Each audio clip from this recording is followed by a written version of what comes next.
What if the greatest threat to your team isn't incompetence, not a lack of vision, not even spiritual immaturity? What if it's something far more subtle and far more common? What if the real issue is that no one is telling the truth? Not because they're dishonest, but because they're protecting themselves, filtering, positioning, managing perception. And what if your team looks unified from the outside, but underneath is a collection of guarded competitors, each one spending more energy protecting their credibility than actually solving the problems in front of them?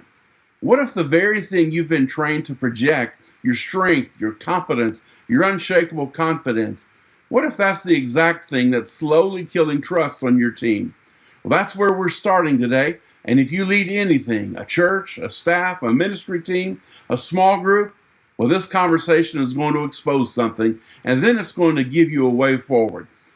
And it's all right here, right now, and only on the 5 Gifts Podcast.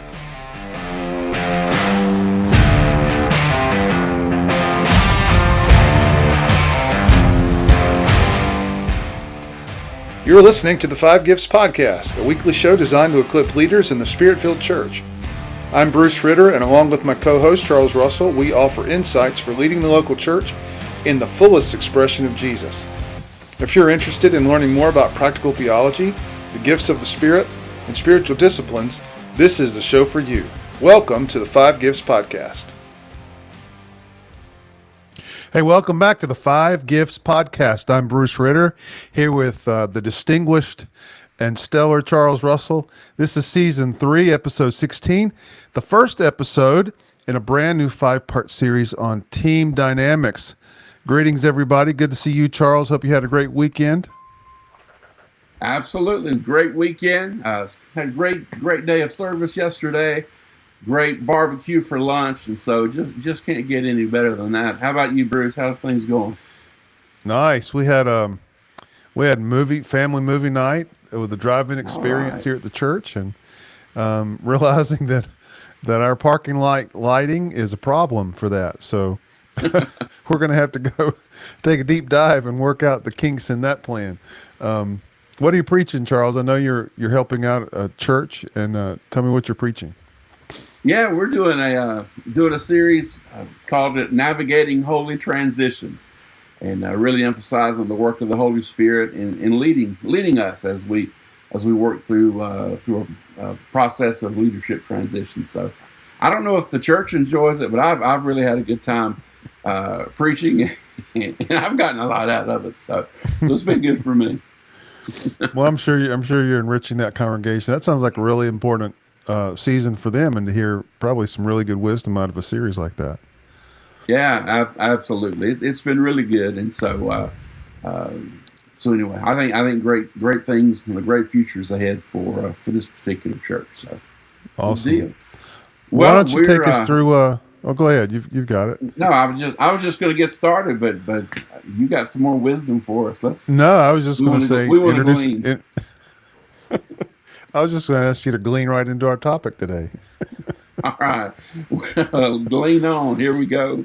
Well, look, we've spent the last several episodes talking about theology anchors, and we tried to build out the theological foundation for some spirit-formed leadership and community. This series applies that foundation to one of the most practically, even consequential areas of leadership, the team. Because you can have the right theology, you can have the right vision, even the right strategy, and still have a team that quietly fractures under the weight of unaddressed dysfunction. Every leader says they value teamwork. Every church says they want unity, but very few understand what actually produces that at a structural level. And even fewer have been willing to address the thing that most consistently prevents it. So today's episode is called The Vulnerability Revolution. And it's all about redefining trust. Not the version most of us were trained to pursue, but the kind that actually produces a unified, high-functioning mission, focused teams that we say we want, right?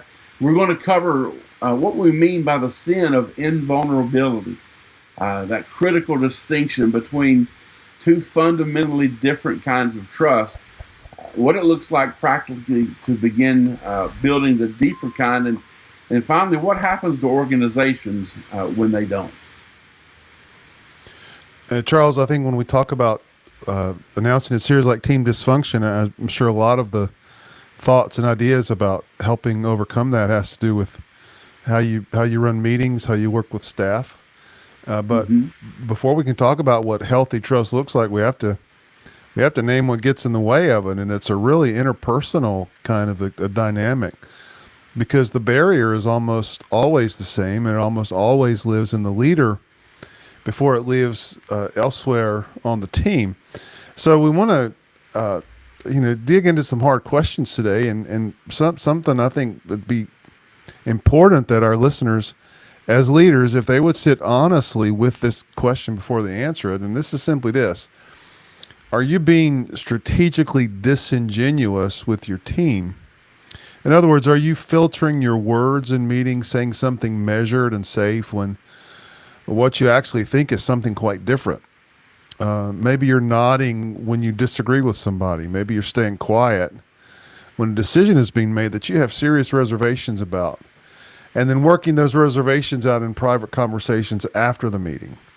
Are you avoiding anything that might make you look uncertain, unprepared, or less than fully confident? No. Listen, I got to be honest with you, to read through those questions and to think through them, that's something I do. That's something I have to work on. And I think almost any leader would say, sometimes that's been an issue for me. And if any of that is happening, even subtly, even occasionally, we need to recognize we're not building a team. What we're doing is we're managing a room full of people who have learned by watching us. And what we're projecting is that the way to survive in this environment is to protect yourself. So let's call this thing that we haven't named yet, let's call it something. Let's call it the sin of invulnerability. That is a deeply embedded instinct to protect our image at all costs. And here's why it's so destructive. When a leader operates from invulnerability, they do not just fail to build trust. They create an environment where no one else feels safe being honest either. Remember, team culture always takes its cue from leadership. Leadership is upstream from the culture of your team. And so if the leader filters, well, the team filters. If the leader postures and positions, well, the team learns to do that too. And what you end up with is an artificial harmony. They're polished conversations, smooth meetings, and zero real trust in anything underneath it all. So from a leadership systems perspective, this is what creates what we would call a functional ceiling. You can only go so far as a team when people are spending significant emotional and relational energy managing perception rather than solving problems. And that is really the hidden tax of invulnerability. It's the price, if you will, of being an insecure leader. That's where every decision takes longer than it should, every conversation is slightly guarded, and every relationship operates at something less than its full potential. And I think over time, you feel it even if you can't name it. Man, that's powerful, Bruce. I don't think anybody enjoys paying taxes, but what a great phrase you've got there, the hidden tax of invulnerability. Whether we realize it or not, there's a cost. We're paying dearly for this sin of invulnerability. Well, look, if that's the problem, then we need to come up with a better definition of trust, because honestly, myself included, most believers or most leaders believe we already have it, right? And what we have is real. It's just not quite enough. And so, in most organizations, including most churches, what we find is trust is defined around reliability. In other words, I trust you because you show up on time. You do what you say you'll do. You follow through on your commandments, on your commitments, not commandments, on your commitments. That's a real and very important kind of trust. We call it predictive trust. It's a trust based on patterns of behavior. that we've observed, consistently over time. Uh, then there's predictive trust. It's genuinely valuable. It creates efficiency. It reduces the friction that comes from uncertainty about whether people will deliver. But here's the limitation of predictive trust. It produces performance and not unity. So you can have a team where everyone's reliable, everyone's competent, everyone does their job well, but still lack the kind of relational depth that produces genuine synergy. And so people can perform in parallel without ever truly functioning as a unit. And then, now the breakthrough comes with a fundamentally different kind of trust. And this kind of trust is built on a different foundation, a vulnerability-based trust. It's not primarily about predicting behavior, but it is about knowing intentions. So it's the settled confidence that the people around you are genuinely for you, that your weaknesses and failures will not be cataloged and used against you, that you can bring your actual self, including the uncertain, unfinished, still figuring it out parts. You can bring all of that into the room without paying a relational price for it. As Bruce, as one of our mentors, would say, warts and all. We just show our true selves and be who we really are. When vulnerability-based trust is present, you can say, "Hey, look, I'm sorry, I made a mistake," without the conversation being weaponized. You can say, "I don't know what I'm doing here. I need some help," without it becoming a mark against your credibility. You can even disagree openly and directly, rather than having to manage disagreement through some back channel conversations. And the effect of all that is it's not just relational warmth, it's operational speed, because the energy that was being spent on self-protection now gets redirected toward the mission. And so the hidden tax of invulnerability, it disappears. And teams that have built vulnerability-based trust consistently outperform teams that haven't, not because they're more talented, but because more of their collective capacity is actually available for the work. Charles, I think you're talking about something that is profoundly a sign of maturity in any leader.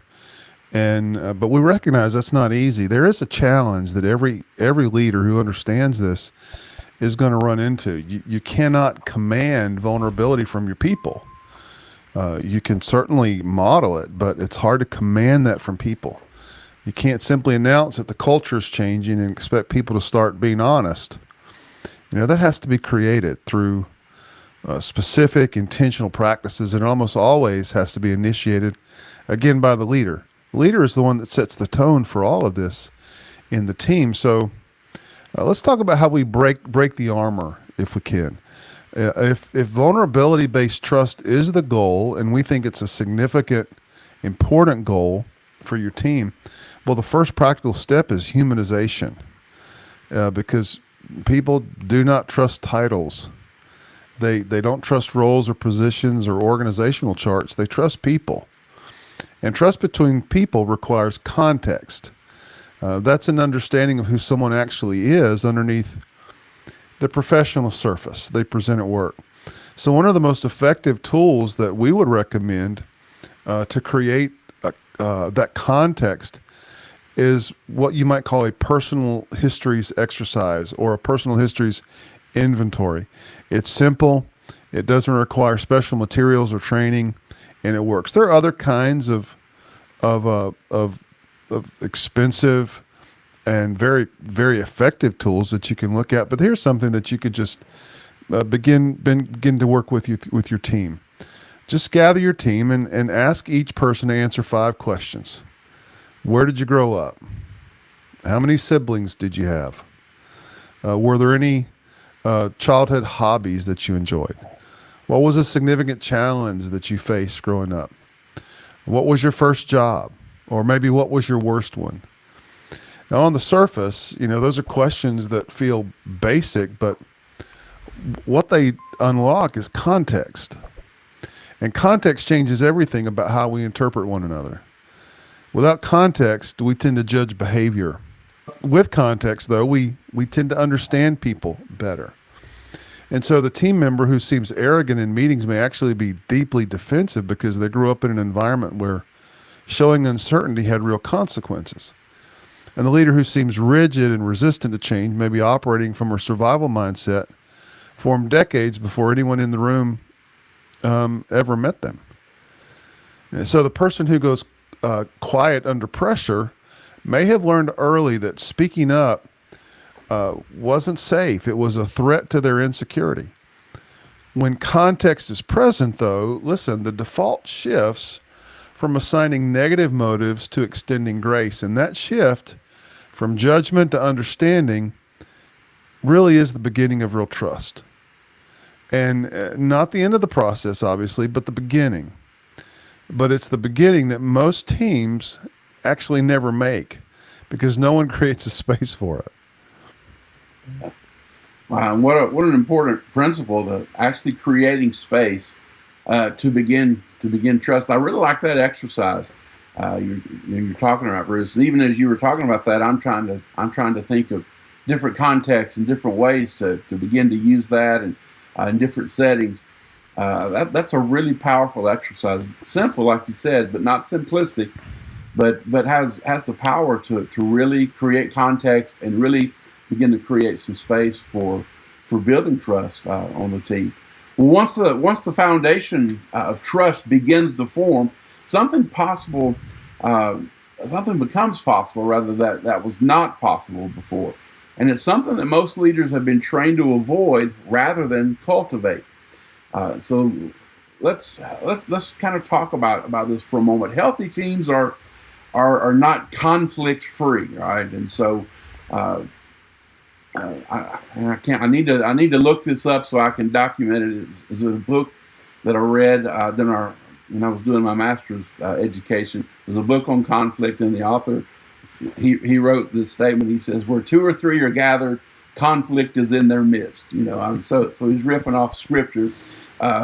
But man, what an absolutely true statement. Where two or three are gathered, conflict is also in their midst. And so, look, healthy teams, even the healthiest of teams, when you have people together, conflict is going to be there.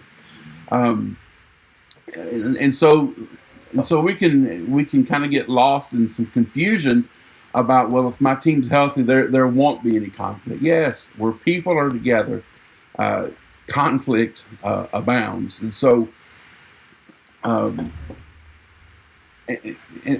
so you got conflict and there's some confusion, and it can create some dysfunction in those ministry teams. Look, the absence of conflict is not unity; it is avoidance. Mm-hmm.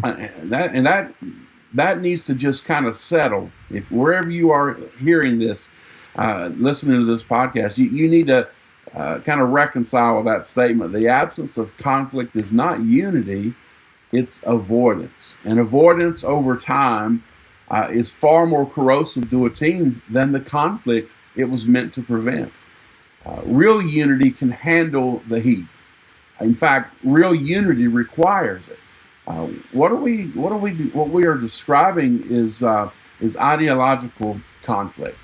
Passionate, honest, direct engagement with competing ideas, different perspectives, even genuine disagreements about direction. But what it's not about personal attacks. Not the kind of conflict that happens when someone goes to three other people privately before they go to the person they actually disagree with. Open, direct, in the room engagement about the things that actually matter. So the reason ideological conflict is healthy is that it surfaces problems while they can still be addressed. When conflict stays hidden, when people nod in the meeting and dissent in the hallway, it becomes organizational politics. It fragments energy, it undermines decisions, and slowly it erodes the trust that the team has been building. So when conflict is surfaced and when it's engaged directly, we can call that progress because that's exactly what it is. Problems get solved, better decisions are made, and the people who lost the argument know that their perspective was genuinely heard and considered. And that's important. That's extremely important. And so this leads to what we consider one of the most important operating principles for any leadership team. We call it disagree and commit. Disagree and commit. It means that once a decision has been made through genuine open debate, the team moves forward as one, regardless of how the vote fell. You don't need consensus. What you need is clarity. So people don't need to get their way on every decision, contrary to popular belief. What they need is to know that their voice was genuinely in the room when the decision was made. When people weigh in, they buy in. And once commitment is made, there's no second guessing, there's no undermining, there's no quiet campaign to relegate the decision through back channels. The team moves together. The team moves as one. The team moves together in unity. Charles, what a powerful statement about unity. I think that clears up some confusion to have about the difference between consensus and clarity. And I think you stated that really well. And here's why that matters. So a leadership team that cannot have honest conversations models filtered communication for all the teams beneath it. A leadership culture where conflict is avoided produces a church culture where conflict goes underground. A team where people are protecting themselves rather than serving the mission trains everyone who reports to them to do the same. So the dysfunction compounds. And by the time it becomes visible at the congregational level, in the petty conflicts, the back channel conversations, some of the politics we talked about that begin to form in the hallways, the artificial harmony of people who have learned that the real conversations don't happen in the room, it has usually been forming for a long time at the top. So the symptoms are recognizable once you know what to look for. If you begin to look for overly smooth meetings where nothing of substance gets surfaced, decisions keep getting revisited because they were never fully committed to the first time, conflict that bypasses direct conversation and shows up instead as withdrawal or passivity or sudden explosive moments over issues that seem too small to warrant that much heat. Well, these are not independent problems. They're symptoms of the trust deficit that started somewhere upstream. So addressing it requires intentional leadership, and sometimes it's painful leadership. I hate to think of it like this, but it's the best example I can think of. It's like resetting a broken bone. There's situations where you have to break something before it can heal correctly. And old patterns of filtered communication have to be named and interrupted. New expectations have to be set and modeled before they can be required. It almost always begins with one person deciding to go first, to model the vulnerability they want to see before anyone else on the team has demonstrated it is safe to do so. And Charles, we all know who that person is. That person is the leader. Oh, the leader, I thought it was the person I hired. I didn't think I had to take on that responsibility. Well, you've burst my bubble, Bruce, but thank you. You're correcting me. No, absolutely. Man, the leader has to go first. The leader initiates. The leader makes the first move. And so, man, you're exactly right. Well, let's try to bring all this together and try to land the plane, I guess, with something practical for this week. So if you want to begin building the kind of trust that we've been describing, there's 3 concrete starting points. First, we would suggest audit your own invulnerability. Before you address anything on your team, sit with the honest question of where you are protecting your own image rather than leading with transparency. What are you not saying in meetings? What disagreements are you managing privately rather than surfacing directly? And what would change? What could change if you went first? Second would be to mine for conflict. If your team meetings feel consistently smooth and easy, that's almost certainly a warning sign rather than a sign of health. Start asking the hard questions. Invite the disagreement that people are probably managing politely.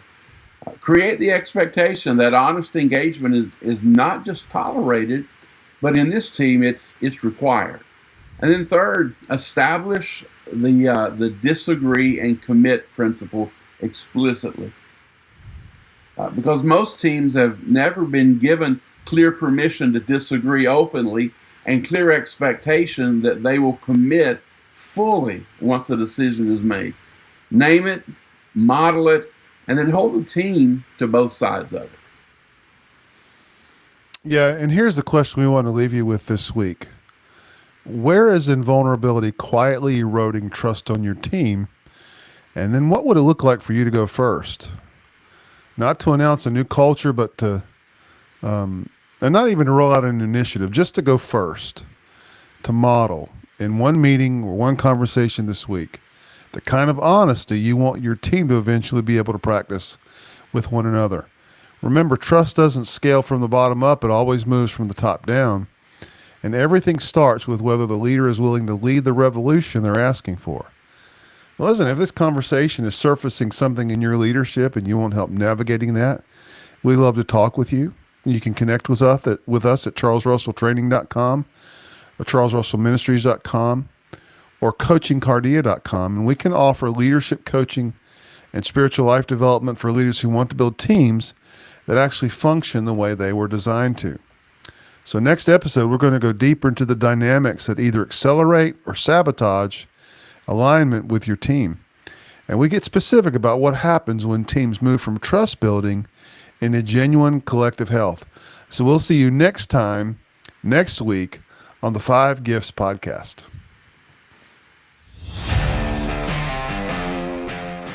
You've been listening to the 5 Gifts podcast. If you would like to take the next step as a spiritual leader, we invite you to visit either of our websites or contact us for leadership coaching. We can help you reach the next level in your own growth and leadership. We provide leadership, spiritual gift, and personality assessments that give you a better grasp of your leadership style. And we also create a customized growth plan that empowers you to reach your full kingdom potential. We can't wait to hear from you.